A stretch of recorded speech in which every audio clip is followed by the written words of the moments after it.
Stock x ray, कल हमने बात की थी सुजलॉन पर, जहां पर कि हमने डिटेल में एनालिसिस करने की कोशिश की थी कि किस तरह से काउंटर में क्या कुछ अपडेट्स हैं। हमारा काम ये है कि हम अपडेट्स आपको बताएं, रिसर्च हाउसेस की रिपोर्ट्स के बारे में आपको बताएं, क्या टारगेट्स हैं, क्या स्टॉप लॉसेज हैं, टेक्निकल व्यू ले, फंडामेंटल व्यू ले, सब तरह के व्यूज़ आपको दे दें।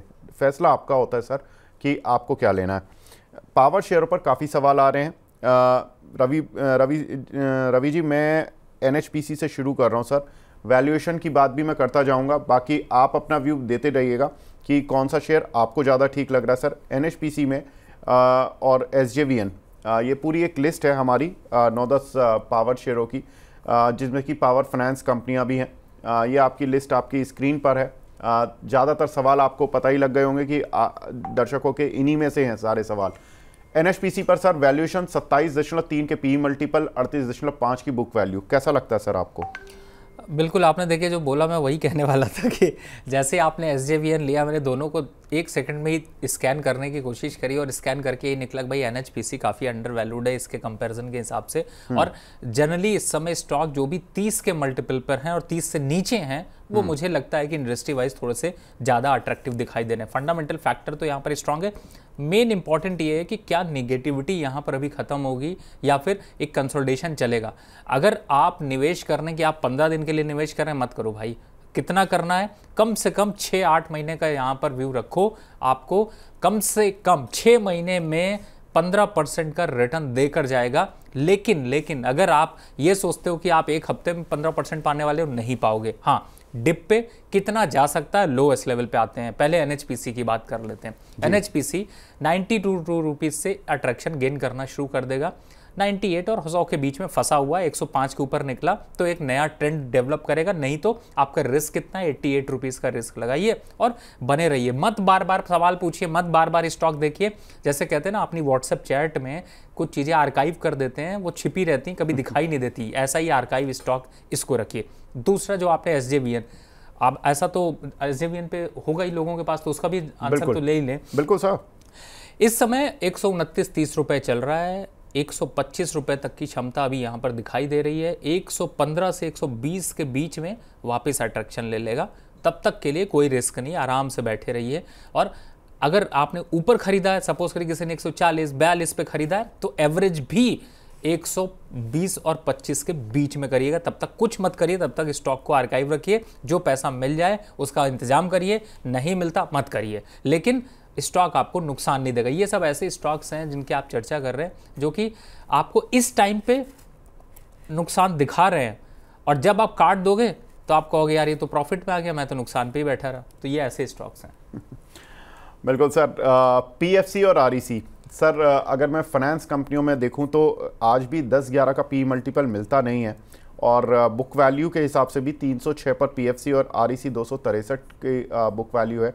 तो लगभग 1.5 से 2 गुना के price to book value ratio पर चल रहे हैं दोनों ही शेयर। लेकिन PE मल्टीपल थोड़ा सा अच्छा दिखता है, क्योंकि वैल्यूएशन में आजकल 11 और 9 के PE मल्टीपल दिख नहीं रहे हैं।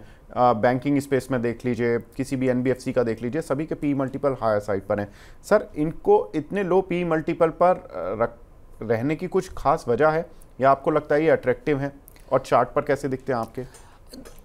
बहुत अच्छी बात कही आपने। देखिए, पहली बात है कि सरकारी कंपनियों के और जिस हिसाब से बिजनेस चल रहा होता है उसके हिसाब से कई कंपनियों के PE आपको लो दिखाई देते हैं, लेकिन जब आप पीयर कंपैरिजन करते हैं तो वो हो सकता है सिर्फ एक आपको राइट फिगर ना दे रहा हो। जहाँ तक REC और PFC की बात है, कुछ इंपॉर्टेंट पॉइंट यहाँ पर देखिए। फंडामेंटल में कोई ग्रोथ स्ट्रक्चर में कमी नहीं देखने को मिल रही। 3 साल, 5 साल और अगले 10 साल का विजन रखना हो तो ये सब ऐसे स्टॉक है जो अपने बच्चे की शादी करना है, एजुकेशन करना, पढ़ाई करना, 5 साल बाद जिसको पैसे की ज़रूरत है, वो लोग SIP के तरीके से इन स्टॉक को सेलेक्ट कर लीजिए। अगर आप ट्रेडिंग के पॉइंट ऑफ व्यू से हैं तो आपको रिसेंट मेरा कमेंट याद हो, आपके ही चैनल पे है, 1 बजे वाले शो पे भी किया, 11 बजे के आपका जो 10:30 का लास्ट वीक हमने किया था उस पर भी किया था। REC, PFC, PTC, मैंने PTC भी नाम ले लिया, लेकिन यहाँ पर बात सिर्फ REC और PFC की हो रही। इनके प्रॉफिट बुक कराए थे, आप देखिए जहाँ प्रॉफिट बुक कराए वहाँ से गिर रहे हैं, तो थोड़े से करेक्शन आ जाने दीजिए, थोड़े और यहाँ पर अट्रैक्शन दे सकते हैं। 2 क्वेश्चन उठते हैं, आपके पास है पुराने तो क्या करें? अगर आप प्रॉफिट में हैं तो बिलीव करिए 40% प्रॉफिट बुक कर लीजिए, आपको नीचे मौका ये दोनों स्टॉक देंगे।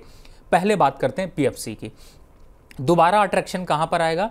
जस्ट 100 रुपए नीचे 480 से 450 के आसपास के लेवल आएंगे, उन लेवल्स पर आता है तो मैं अट्रैक्शन के लिए फिर से देखूंगा, लेकिन एसआईपी करना मत भूलिए।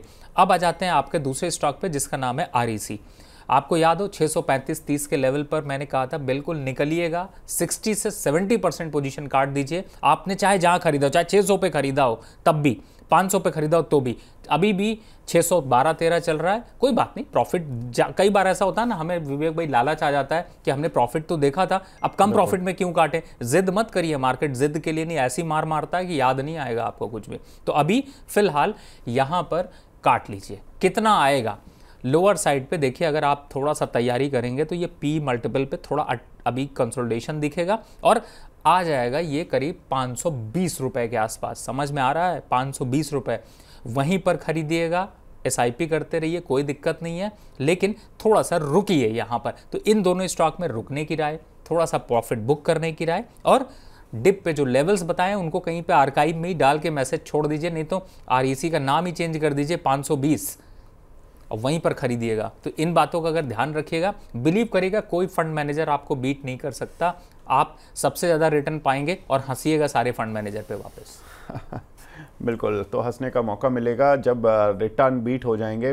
बिल्कुल, हमारे दर्शक हंसेंगे भी सर, थोड़े से निराश हो गए हैं आजकल, क्योंकि थोड़ा मार्केट इस तरह का चल रहा है कि सभी लोगों के जो पोर्टफोलियोज़ हैं उसमें एक तो रिटर्न नहीं आ रहा, इंडेक्स चलता है, शेयर फंस गए हैं, तो थोड़ा सा इरिटेशन होता है। एनटीपीसी सर, एनटीपीसी में आपकी राय? 166 की बुक वैल्यू, करीब 18 के पी मल्टीपल पर चल रहा है, इस सेक्टर का तो दिग्गज ही है, क्या करना चाहिए?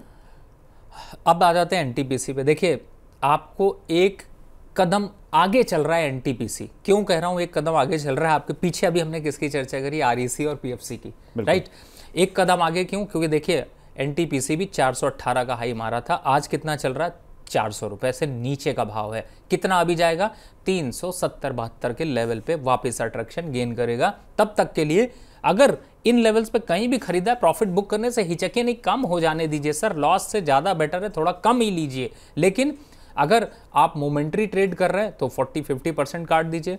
लॉन्ग टर्म देखिए, 3 साल 5 साल है ना, उसको चिंता थोड़ी करनी है, वो तो सिर्फ खरीदेगा, हर डिप पे खरीदता रहेगा, ऊपर भी खरीदता रहेगा, उसका एवरेज प्राइस नीचे रहेगा। आप खरीदते हो 1 हफ्ते के लिए, 15 दिन के लिए, 20 दिन के लिए, जब फंस जाता है तो 6 महीने वेट करते हो, तो फिर उस तरीके के ट्रेड पे आपको टाइम लगाना है। एनटीपीसी अगर ओवरऑल देखा जाए तो नो डाउट मुझे काफ़ी अच्छा लगता है शेयर, और मैं इस शेयर को बहुत पसंद करता हूँ जब ये जो यहाँ पर शेयर को देखता हूँ 370 और 380 के आसपास होता है, तो थोड़ा सा वेट एंड वॉच रखिए, मौका मिलेगा। मार्केट गिर रही है, ये अच्छी खबर है, गिरने पे वापस नए इन्वेस्टर को भी मिलेगा, पुरानों को भी मौका मिलेगा। और स्टॉक मार्केट में पेशेंस बना कर रखिए। मैं क्यों कहता हूँ पेशेंस बना कर रखिए? हर दिन बिजनेस में प्रॉफिट नहीं आता, वही हाल यहाँ पे भी है। बिल्कुल, रवि सर जुड़े और दर्शक भी जुड़ गए, 1000 पार हो गए हैं दर्शक, अब 1050 से ज़्यादा लोग हमें लाइव देख रहे हैं। लेकिन सर कुछ एक दर्शक आपसे सवाल पूछ रहे हैं कि इरिडा में आपने कुछ उनको शायद स्टॉप लॉस बताया हुआ होगा 230 से 32 की रेंज का, वो आज ट्रिगर हुआ है। रोहित जी का सवाल है, उनके पास 200 शेयर हैं, हालांकि वो प्रॉफिट में बैठे हैं सर, 180 रुपये के लिए हुए हैं उन्होंने, पूछ रहे हैं कि प्रॉफिट बुक कर लूँ या अभी निकल जाऊँ? रवि सर वैल्यूएशन में ये भी था हमारे पैरामीटर में, मैं इसकी वैल्यूएशन भी पढ़ देता हूँ, 47 का पी मल्टीपल और 32 की बुक वैल्यू। देखिए, मेरे हिसाब से एक बार को यहाँ पर प्रॉफिट बुक कर लीजिए जो लोग प्रॉफिट में हैं, और थोड़ा सा वेट कर लीजिए, रुकने दीजिए इस प्राइसेस को। जैसे मैंने आपको याद होगा पहले 232 कहा था कि आएगा तो खरीदेंगे। आज के दिन अगर किसी ने खरीद लिया तो कोई बात नहीं है, वापस ऊपर दिखाई देगा लेवल, तो एक बार को एग्जिट करिएगा। अगर आज की क्लोजिंग 225 से नीचे या 230 से नीचे होती है तो बिलीव करिएगा 200 रुपए के लेवल्स आपको दिखाई देंगे। तो 25 रुपए का करेक्शन यहाँ पर फिर आ गया, जैसी चाल वैसा बदलाव। फिलहाल एक बार को इन लेवल्स के नीचे जा रहा है तो थोड़ा सा वेट एंड वॉच कर लीजिए। अभी अट्रैक्शन थोड़ा कम दिखाई दे रहा है। ऑप्शन अब ढूंढते हैं। ऑप्शन में समझ रहे हैं सर, ऑप्शन ये ढूंढ रहे हैं कि अब एनएचपीसी तो डाउन ट्रेंड, यहाँ पर इरिडा डाउन ट्रेंड में जा रहा है, तो कौन सा क्या खरीदें। आपने अभी तक जिसमें चर्चा हुई है उसमें कौन सा अट्रैक्टिव लग रहा है? 94-95 के पास एनएचपीसी चल रहा है, यहाँ पर सौदा काटिए, उसमें क्वांटिटी बढ़ा लीजिए, 92 के आसपास तक खरीदारी कर लीजिए। इरिडा में चढ़ जाएंगे जब या तो 240 के 235 के ऊपर का क्लोजिंग होगा या फिर अब 210 का इंतज़ार करते हैं। तो जैसा ट्रेड है वैसा ही चलते हैं। फिलहाल अभी थोड़े करेक्शन के संकेत दिखाई दे रहे हैं, मार्केट में थोड़ा डिप है, डरने के लिए नहीं है सर। स्ट्रैटेजी चेंज करिए थोड़े दिन। कई बार ऐसा होता है ना, हम 4 दिन तक लॉस देखते हैं तो ये करते ना, हाथ झाड़ हटाओ, सब सौदा काट दो, फिर देखेंगे। ये सब मत करो सर। स्टॉक मार्केट है, वापस रिवर्ट हो जाएगा, फिर दुखी हो जाओगे। उसको पेशेंसली मैनेज करो। जब कार चलाते हैं आप लोग, ट्रैफिक मिलता है तो ऐसा तो है नहीं कि किसी के ऊपर चढ़ा दीजिए। वैसे एक बात तो है, जब सामने से कोई निकलता है तो ज़रूर आपका मन विचलित होता है। तो मेरे हिसाब से ये स्टॉक मार्केट कुछ वैसा ही है। हर मोमेंट को कैच करिए, यहाँ पर थोड़ा सा रुकिए। रुकने का मतलब है थोड़ा संभलिए। मार्केट में लॉस दिख रहा है, अगर आपको ज़्यादा लॉस दिख रहा है छुट्टी ले लीजिए, एक आध हफ्ते बाद भी लॉस ही रहेगा। अभी बहुत ज़्यादा प्रॉफिट के संकेत नहीं है। हाँ, स्ट्रैटेजी पे ध्यान रखिए कि क्या कब किसे करना है। बिल्कुल, मार्केट में अभी तक जब तक हम अच्छा मोड देख रहे थे, अच्छा समय देख रहे थे, तो सभी लोग खुश थे। अब थोड़ा सा टर्बुलेंस फेस है तो उसको फेस करना पड़ेगा। ये मार्केट की नीति है, इससे हम दूर नहीं भाग सकते। Next counter sir, power grid. यहाँ पर भी देखें तो ये शेयर भी अच्छा चला है, 20 के पी मल्टीपल पर आ गया। If I am not wrong sir, आपने शायद लास्ट टाइम या किसी और मेहमान ने हमारे पावर ग्रिड अभी इसको बाय रिकमेंडेशन में दिया था। 94 रुपये की बुक वैल्यू है सर, क्या करना चाहिए? 328 रुपये चल रहा है शेयर। बिल्कुल, देखिए इस समय जो मोमेंटम है उसमें थोड़ा गिरेगा, लेकिन मैं इस पे ज़्यादा बुलिश हूँ कंपेयर टू द ऑल। और मैं इसका कंपैरिजन करता हूँ जनरली हमेशा टाटा पावर के साथ में या फिर अदानी पावर के साथ में। और उनके रेशियो में अगर मैं देखता हूँ तो मुझे पावर ग्रिड थोड़ा ज़्यादा अच्छा दिखाई देता है। तो 328 ठीक है, थोड़ा मार्केट में करेक्शन इसलिए दिखाई दे रहा है। लेवल्स अगर देखते हैं 318 तक जा सकते हैं, लेकिन 335 340 पे बाय भी है तो भी घबराने की ज़रूरत नहीं है। थोड़ा दिन लॉस रहेगा, लेकिन इन लेवल्स पर थोड़ा एवरेज कर लीजिए, वापस रिवर्सल आपको दिखेगा, कोई खतरा नहीं है। बैलेंस शीट बहुत अच्छी है। बुक वैल्यू पे भी अगर आप देख रहे हैं तो आपको कंपैरिजन यहाँ पर विवेक जी ने एक महान कंपैरिजन बना ही दिया है, जिससे कि आपको और इजी हो सके। तो बस रुकिए अभी। जी सर। सर दिव्यांश जी सवाल पूछ रहे हैं बार बार IRFC पर कि बेच दें क्या या बने रहें, और हमारी लिस्ट में भी था ये। IRFC सबसे नीचे यहाँ पर 35 के पी मल्टीपल पर चल रहा है और करीब 39 की बुक वैल्यू है। सर क्या करना चाहिए इस शेयर पर? देखिए चाल तो बदली है। 170 का वैसे लेवल हमेशा जो है इसका अट्रैक्टिव होता था, इन लेवल्स के नीचे जाता नहीं था, लेकिन आज 169 की क्लोजिंग दी है तो थोड़ा रिस्क तो देता है। लेकिन मैं यहाँ पर थोड़ा सा 1-2 दिन अभी वेट और करूँगा। अगर 170 के नीचे ही बना रहा तो ही काटूंगा। लेकिन वैसे मैं आपको बता दूँ, कुछ फंडामेंटल यहाँ पर थोड़े से डेवलप होते हुए नज़र आ रहे हैं, जो कि इस डिप के बाद हो सकता है थोड़ा सा बाउंस बैक करते हुए नजर आए।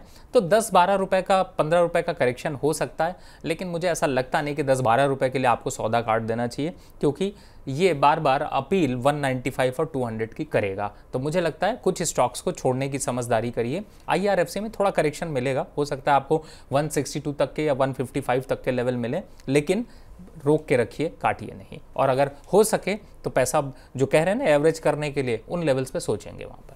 बिल्कुल सर, वैसे तो पावर PSU का कंपैरिजन होना था, लेकिन मुझे IRFC डालना पड़ा क्योंकि काफ़ी सवाल आ रहे थे, तो मैंने सोचा कि चलो इसको भी डाल देते हैं। इनफैक्ट अब मैं ग्राफिक्स में चेंज नहीं कर पा रहा हूँ, वरना RVNL में और डाल लेता, क्योंकि लोगों के सवाल RVNL पर आपको देखते ही आने लगे हैं। तो मैं इसको भी ले लेता हूँ सर, RVNL। यहाँ पर इस शेयर की बुक वैल्यू में देख रहा था 38 रुपये, 88 रुपये का 88 का पी मल्टीपल चल रहा है, 570 का शेयर चल रहा है। सर इसका आउटलुक देखें, चार्ट देखें, क्या देखें आप? फिर से मैं इसलिए अभी चुप हो गया कि मैं सोचने लगा कि मैंने किस शो में बोला था, 1 बजे वाले में बोला था या आपके साथ बोला था। RVNL 600 रुपये पे, याद है आपको, प्रॉफिट बुक कराया हुआ है। कहाँ आ गए हैं? 570 पे। कहाँ चढ़ेंगे? 520 से 480 के बीच में। चॉइस आपकी। अगर आप रिस्क रिवॉर्ड रेशियो मैनेज कर सकते हैं, बिल्कुल होल्ड करके रखिए, और अगर आप नहीं मैनेज कर सकते हैं तो एक बार एग्जिट होके डिप पे बाय करने की कोशिश करिए। दूसरा है कि यहाँ पर मौका दे रहा है आपको रिवर्स मारने का। रिवर्स मारने का मतलब है RVNL, वैसे आप लोग सब लोग प्रॉफिट में होंगे, बहुत कम चांसेस हैं कि जो लोगों ने 550 से ऊपर लिया हो। बुक कर लीजिए। टेक्स इंफ्रा की तरफ मूव करना चाहते हैं तो वहाँ कर लीजिए, वो ज़्यादा अच्छा स्टॉक है, ज़्यादा अट्रैक्शन दे रहा है और स्विच करने में समझदारी है। फिलहाल इस स्टॉक से एक बार प्रॉफिट बुक कर लीजिए। अब मेरी लिस्ट से RVNL थोड़ा दिन दूर रहेगा, लगभग 1 महीने 2 महीने। लेवल जहाँ तक है, जब तक 480 के लेवल नहीं आते, अट्रैक्शन वापस नहीं आएगा। ध्यान रखिए इन लेवल्स का, अगर आप ध्यान नहीं रखेंगे 2 दिन बाद फिर पूछेंगे सर 550 आ गया आप क्या करें।